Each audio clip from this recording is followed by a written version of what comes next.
China has 600 million people, almost twice as the population of the United States.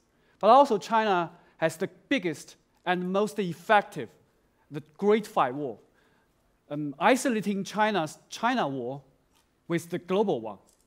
So information war happen every day. Both parties, the brave bloggers and the strong government, act in a very crazy and innovative way. So the outcome will be very, without any boundary and with precedent. It is a very good way for us to look at it as a kind of experiment lab, internet lab, to understand how the internet really can change or couldn't change the human society, and what's the key question of internet politics.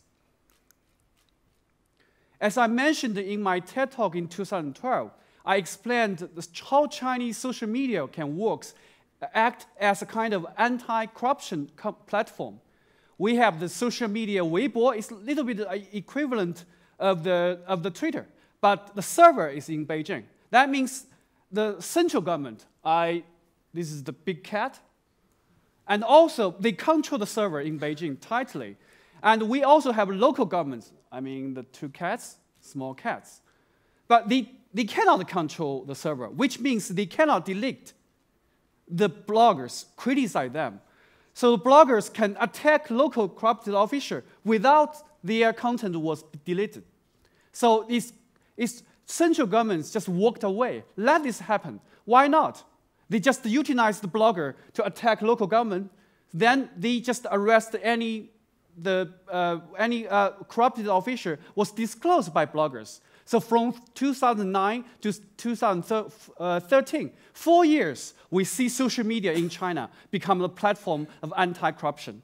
So someone said, maybe we just see that social media can change China to a free world. But how can Chinese government do that? It's a philosophy by Mao. Mao said in 1941 that the media is just a battlefield for public opinion. So he has a very famous saying that if we don't occupy the battlefield of public opinion, the enemy will. So if you occupy some battlefield, it should be physical, not something about like the virtual or digital. So in Chinese regulator and Chinese government mindset, this kind of physical thing is the service of internet. So I translate the sentence into something we can understand now. Whoever controls the server controls everything. Central government control the server, so they can control the way the blogger criticizing. They directly lead the criticism to the local, not the central. And I will tell you the second story. After the September of 2013, Chinese issue a new law that any bloggers can dare to post rumors. If your blog was reviewed by 5,000 people, you will get arrested. So local government also have the access now to access the server. Now, no more criticism to local government, no more anti-corruption by bloggers in the social media. This is the end. So social media Weibo users now turn to more family friend circle like WeChat. It's no like social media platform like the Weibo.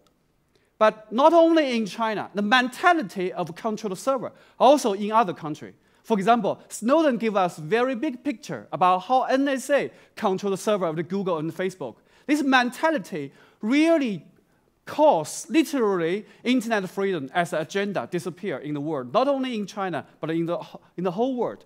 And the world transfer this kind of internet agenda to agenda of the cyber attack. Because if you look at the cyber attack thing, it's country to country.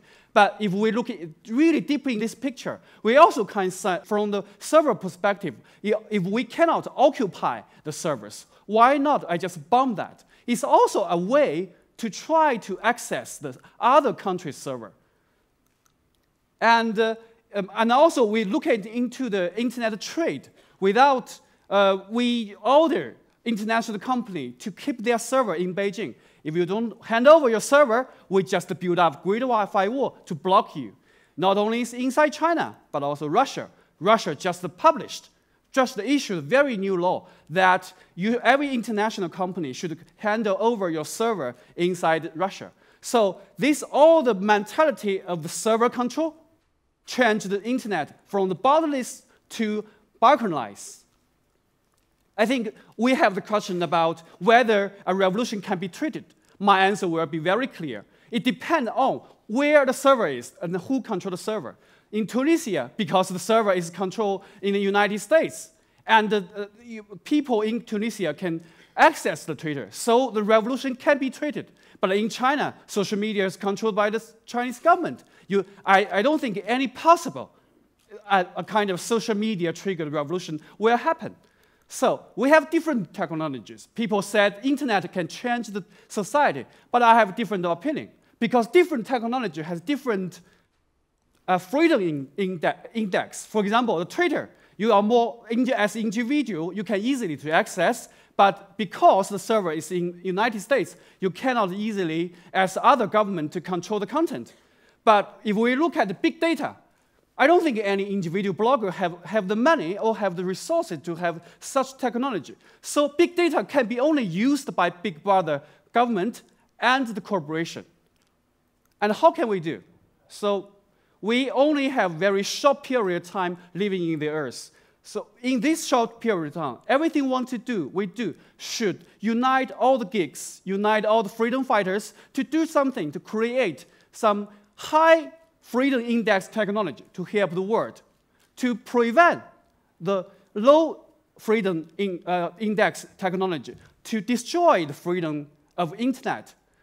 The corporation should modify their policy, and the government really should set up a check and balance to the servers. Because only we do that, our son and daughter in the future will say, thank Errol, thank Michael, thank Dad. You know why? Because it's you. We're now living in an internet society without fear. Thank you.